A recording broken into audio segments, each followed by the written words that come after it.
So here at CES at the PrioVR booth, and we have a bunch of sensors that are kind of daisy-chained together, and you can see the low latency and high response time as I move these across. You can see how responsive that is. It's pretty impressive. I'll let these swing, and it's tracking the motion of the individual sensors very, very well. Kind of have a pendulum motion going on there.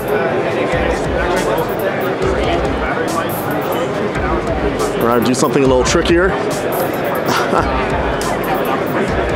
More complex motion, and it's tracking that super well. Excellent. All right. Hello, Rifters. What's happening? This is Cymatic Bruce here, and I'm here at the PrioVR booth. It's very exciting. It's been action-packed from opening to close from what I've seen. And I know you've been on your feet a long time, but let's talk a little bit. This is Paul. He's a CEO, right? No, I'm actually Chief of Research and Development. Chief of Research and Development, Chief of R&D. So we got the smart guy, which is great. Awesome. So, Paul, tell us a little bit about PrioVR, where it is right now, and why it's so exciting for everyone. Essentially, PrioVR, what we're dealing with is a full-body motion capture suit, or motion tracking suit, primarily for use in the commercial kind of consumer game and immersive simulation markets. We have 3 versions of the suit that we're initially targeting at the completion of our Kickstarter. We have an upper body only version for lazy gamers who want to sit down but still want to have that immersive VR experience to punch things, kick things. We have a core version which we're targeting for the kind of mass market gaming kind of applications, and then we have which adds legs to the upper body so you can run around, jump on the floor, roll around, and then we have a pro version which is primarily we're gearing that toward the high-end gamer, high-end VR market where they want a really, really precise body tracking, and that adds to the legs, foot tracking, shoulder articulation, and an additional sensor on the torso so you can get really precise, really subtle orientation changes like you would get with a professional grade motion capture system. Wow, that is really impressive. That's like right up there with motion capture. That's really exciting. So there's been one Kickstarter attempt, and unfortunately it didn't quite work out. But from what we hear, you're going to go at it again. So what's the plans? How do you plan to attack and come through successful this time on a very exciting project? Well, one of the things you said that unfortunately it didn't come through. I think it's actually fortunate that our first Kickstarter failed because the gaming community and the VR community is, if nothing else, brutally honest, which gave us the information we needed to make this product what it should be. It's going to be a much better system. We've solved a lot of the problems and concerns that people had with the original Kickstarter. We have a much more focused system, a much better system, and much better demos really to show off what it's capable of. And so the new Kickstarter is launching February 14th for Valentine's Day. So if you have a sweetheart that you want to buy a Kickstarter pledge for and get them a full body motion suit, that'll be available. It's going to be a 45-day campaign, but we anticipate a quick turn on getting units out there for people to use.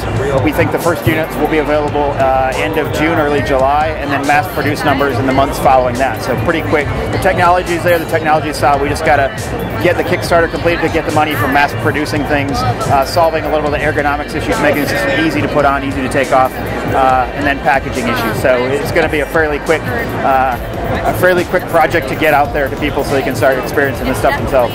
Excellent. That sounds very exciting, very awesome. All right, I'm excited to hear that. From a developer point of view, what development engines is PrioVR integrated in, or are plans for the future? What exactly is going on that front? Essentially, we're doing a lot of work right now to make it as easy as possible for any developer from an indie to a large game house to use the system. We have a set of open source APIs and DLLs that are essentially drop-in. So essentially, there's very little heavy lifting that has to be done on the part of the developer. They just our system will handle all of the communication with the system, the streaming of the data, and then putting it into actually a hierarchical skeletal model. So all the developer on the end will have to do is access the skeletal model and then put it into the game. We have essentially planned drop-in support for Unity, which is what these demos that we're showing here today are. They're Unity-based. To show how easy it is to get that integrated, it took us an afternoon using our DLL to get it working with driving the skeletal model in Unity. And then we did a little bit of extra work to make it so it's a hybrid controller approach, so you can still run around with a joystick and have the animation sequencer take over. But then when you want to stop and fight things and kick and jump on the ground, our system will kind of seamlessly handle that. And we're making those demos open source as well, so people can see how you deal with those kinds of issues. And so again, our goal is to make it as easy as possible, whether using Unity or UDK or CryEngine, or if you want to roll your own engine and talk to the system directly, you use our API, you can write your own graphics pipeline and not use any engine at all. Go directly to OpenGL or DirectX and do your own stuff. All of those things we're making as easy as possible for the developer. Fantastic. Awesome.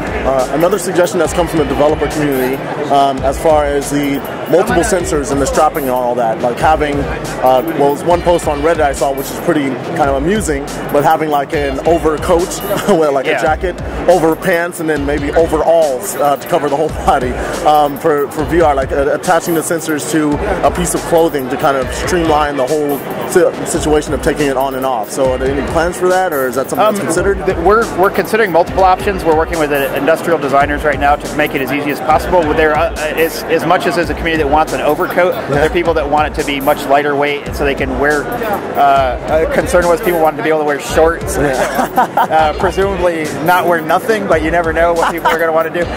But the idea is that our goal is to make it as easy as possible to do that. Right now we have essentially a vest that you put on the vest, you put on the arms, plug them in, and you're ready to go. So our goal is to make, again, that, whether it's something that has sleeves already or something that is essentially like a minimalist approach where there's this sensor chain that you just put your arm on, wrap the things around, and you're ready to go. Our goal is to have it to be somewhere around under 2 minutes to get fully suited up and in the game. Do that.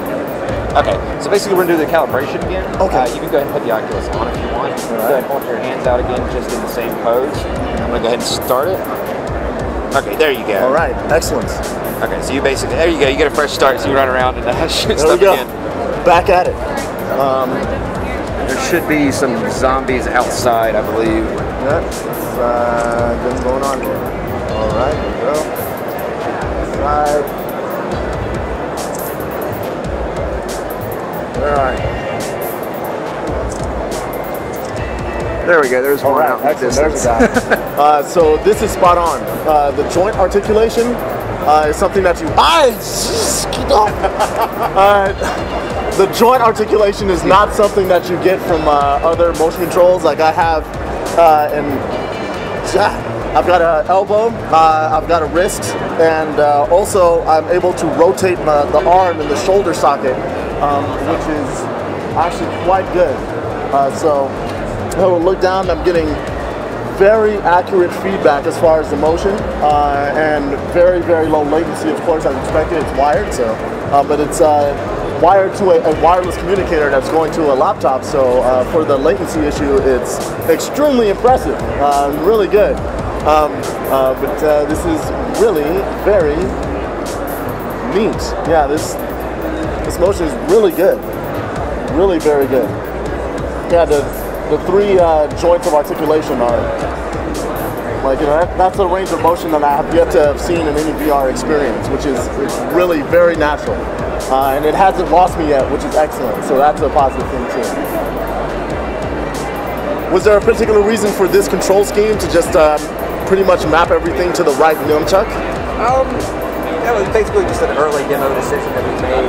We're going to probably be changing the controls a little bit whenever the actual demo, you know, we're polishing up a little bit more. Oh, right, excellent. I gotta jump here. I guess I can't. I think because you're too close to that. Yeah, there you go. You can go around. There we go. I'm just gonna go and plug through here. All right. And then basically that path to your left is, yeah, back. That's get to the helicopter. Awesome. Yeah. So is there also going to be a module that connects to the head for like positional tracking? Or? There actually is a head orientation head sensor as well. Just right now we have that replaced with the Oculus. So. All right, excellent.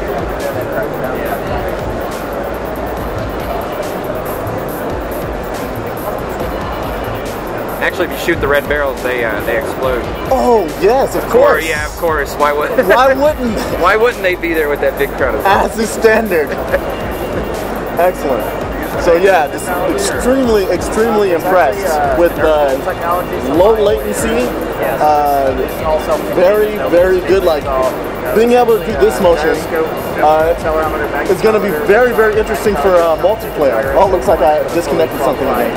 Okay, and actually you're about toward the end. That's okay, yeah. Okay. All right. We need to work on that tightening the controller there, but yeah, that's all right. But yeah, multiplayer, I can see that's going to go a long way for like, making gestures. Like, you have hand motion to go here, you can nod, and then you can actually go like this. Exactly. I mean, you can't really do that anywhere. You could do like all the communication, basically. Yeah. Some gesture-based stuff like that. So. Yeah. There's a lot of nonverbal communication that can be expressed when you have so many, 3 joints of articulation. Exactly. Is making all different. That's awesome. Yeah. Being able to do this and see my eyes do the same thing is wild. Yeah. That's awesome. Yeah. All right. It really is. I'm glad you liked it. Excellent. Well done. Can't wait for the next Kickstarter. I'll go ahead.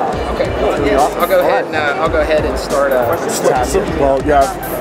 Something really, really exciting going on here. I can't wait to see it come next time around. I'll definitely be a backer and on board. And it's, I've seen some of the sensors work and how precise they are, and it's very exciting to see. So, looking forward and wish you the best success. Yeah, well done. Thanks. All right, thank you. All right.